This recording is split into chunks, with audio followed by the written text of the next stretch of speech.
আমিও এই বিষয়টোৰ লগত সংবেদনশীল, সমগ্ৰ সদন সংবেদনশীল। সেয়েহে সদনৰ হৈ পেলাই পাৰ্লিয়ামেণ্টাৰী এফেয়াৰ্ছ মিনিষ্টাৰে এটা বিবৃতি দিবলৈ মই আহ্বান জনাইছোঁ। সন্মানীয় অধ্যক্ষ ডাঙৰীয়া, বিষয়টো অতি স্পৰ্শকাতৰ, অতি গুৰুত্বপূৰ্ণ, অতি সংবেদনশীল। অধ্যক্ষ ডাঙৰীয়া, যোৱা পৰহি তাৰ আগদিনা অধ্যক্ষ ডাঙৰীয়া 19 তাৰিখ ন, হঠাতে অধ্যক্ষ ডাঙৰীয়া নাগালেণ্ডৰ পাহাৰৰ পৰা ঢল নামি আহিলে। অধ্যক্ষ ডাঙৰীয়া, মই 5 বছৰ জলসম্পদ বিভাগৰ মন্ত্ৰী আছিলোঁ। 5 বছৰত অধ্যক্ষ ডাঙৰীয়া শিৱসাগৰ সমষ্টি বাদ দি অধ্যক্ষ ডাঙৰীয়া নাজিৰা সমষ্টি, মাহমৰা সমষ্টি, চৰাইদেউ সমষ্টি, তিতাবৰ সমষ্টি, এইবিলাক সমষ্টিত কেতিয়াও বানপানী দেখাই নাছিলোঁ। এইটো অধ্যক্ষ ডাঙৰীয়া নেচাৰেল বানপানী নহয়, যিটো আমি যাৰ কাৰণে আমি সাজু থাকোঁ, য'ত বানপানী হ'বই, য'ত মথাউৰি ভাঙিব পাৰে বুলি ভাবোঁ, তাত আমি সামগ্ৰী মজুত ৰাখোঁ বা আমি ৰেডি হৈ থাকোঁ। অধ্যক্ষ ডাঙৰীয়া, এইটো তেনেকুৱা নেচাৰেল বানপানী নহয়। অধ্যক্ষ ডাঙৰীয়া, এইটো নেচাৰেল কেলেমিটি, এইটো হেভক।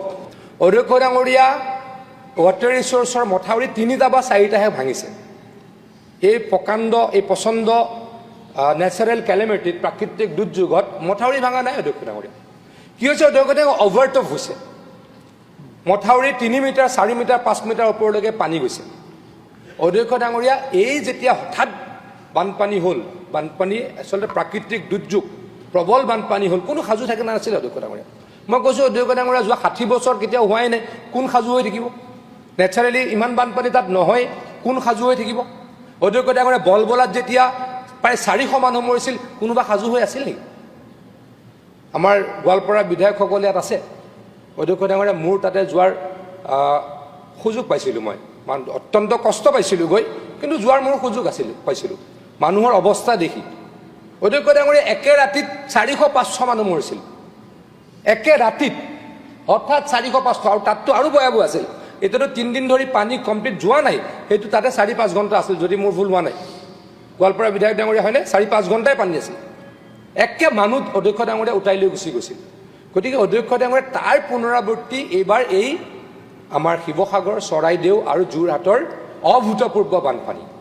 অধ্যক্ষ ডাঙৰীয়া, মই আকৌ কৈছোঁ, এইটো যিহেতু নেচাৰেল বানপানী নহয়, গতিকে আমাৰ সাজু হৈ থকাৰ কোনো কথা নাছিলে। যদি এনেকুৱা হ'ল হয়, আমি ক'ৰবাত কি কৰোঁ, মাথাউৰি ওখ কৰোঁ, আমি ক'ৰবাত হাইলেণ্ড বনাওঁ, কিন্তু এনেকুৱা পৰিৱেশ হোৱাই নাই অধ্যক্ষ ডাঙৰীয়া। অধ্যক্ষ ডাঙৰীয়া, এইটো প্ৰাকৃতিক দুৰ্যোগ, আকৌ কৈছোঁ।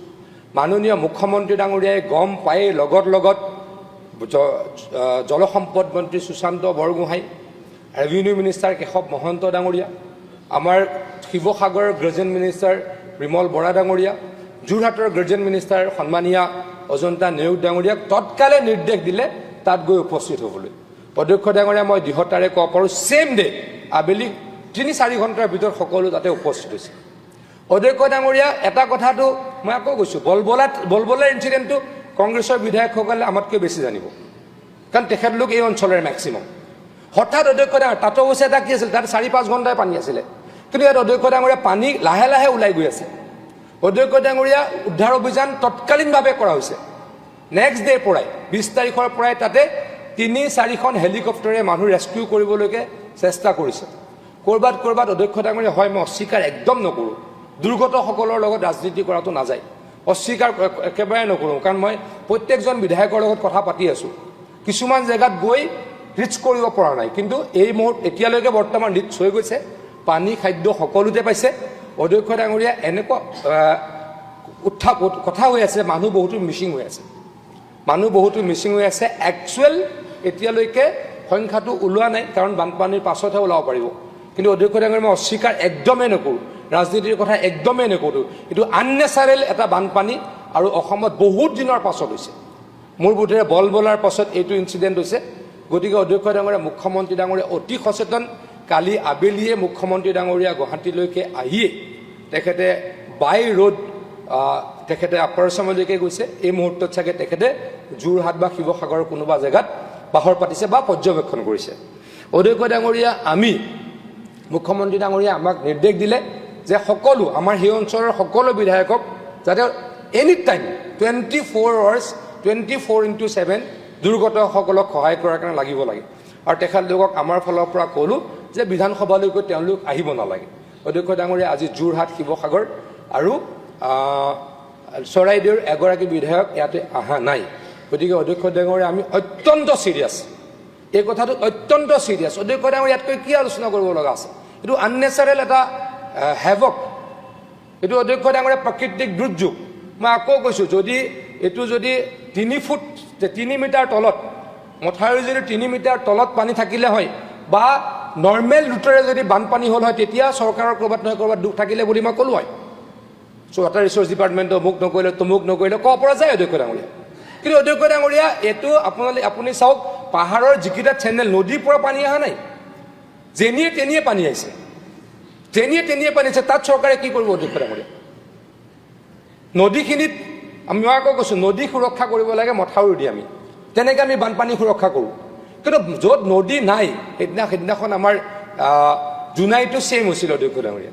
জোনাই সেই নদী দি কোনোদিনে পানী অহাই নাই এবাৰ হঠাৎ ক্লাউডবাৰ্ষ্ট হৈছে বা অসম্ভৱ বৰষুণ হৈছে আহিছে অধ্যক্ষ ডাঙৰীয়া তাৰ ফলত তাৰ পাছতো আমি অত্যন্ত গুৰুত্ব সহকাৰে কাম কৰি আছোঁ আমাৰ প্ৰশাসন অত্যন্ত চিৰিয়াছ তাতে আৰ্মি লগোৱা হৈছে তাতে আমাৰ ৰেভিনিউ ডিপাৰ্টমেণ্টৰ যি ডিজাষ্টাৰ মেনেজমেণ্টৰ টীম আছে সকলো চিৰিয়াছলি ষ্ট্ৰংলি লাগি আছে আমাৰ বিধায়কসকলো তাতে লাগি আছে মুখ্যমন্ত্ৰী ডাঙৰীয়া তাতে নিশ্চয়কৈ বাহৰ পাতিব গতিকে আপাৰ আছাম লয়াৰ আছাম নকৰোঁ অসমৰ কোনোবা 3খন জিলাত অত্যন্ত বেয়া পৰিৱেশৰ সৃষ্টি হৈছে মুখ্যমন্ত্ৰী ডাঙৰীয়া গুৱাহাটীৰ পৰা হেলিকপ্টাৰ লৈ এৰিয়েল ভিউ ল'বলৈ যোৱা নাই তেখেতে বাহিৰত গৈছে বাহিৰদৰে তেখেতে যিমান পাৰে যাব মই ভাবোঁ যে তেখেতে নাৱেৰেও যাব মানুহক উদ্ধাৰ কৰাৰ অভিযান নিজে তেখেতে দায়িত্ব ল'ব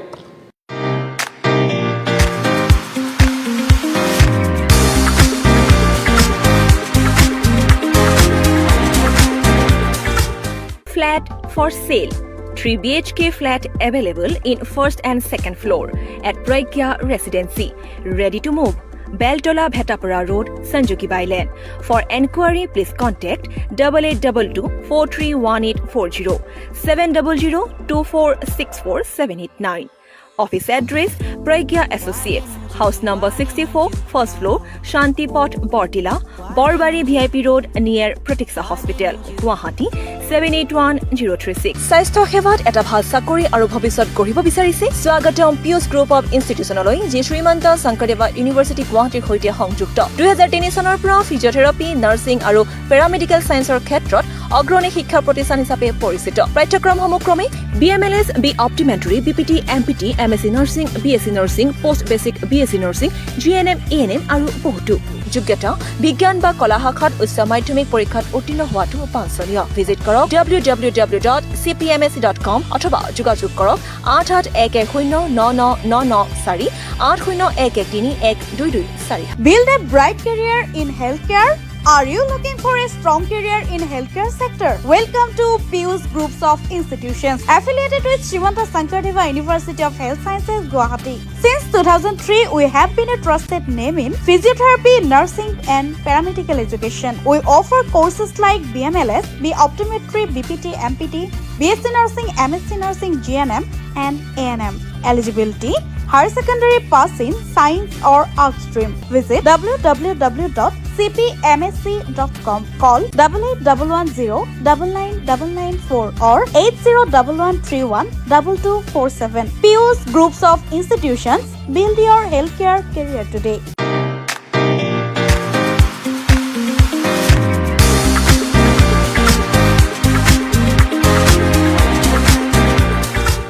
Flat for sale.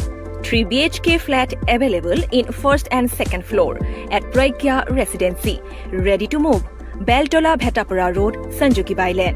For enquiry, please contact 8822 431840 700 2464 Office address Pragya Associates, house number 64, first floor, Shantipot, Bortila, Borbari VIP Road near Pratiksha Hospital, Guwahati 781036. স্বাস্থ্য সেৱাত এটা ভাল চাকৰি আৰু ভৱিষ্যত গঢ়িব বিচাৰিছে স্বাগতম পিউছ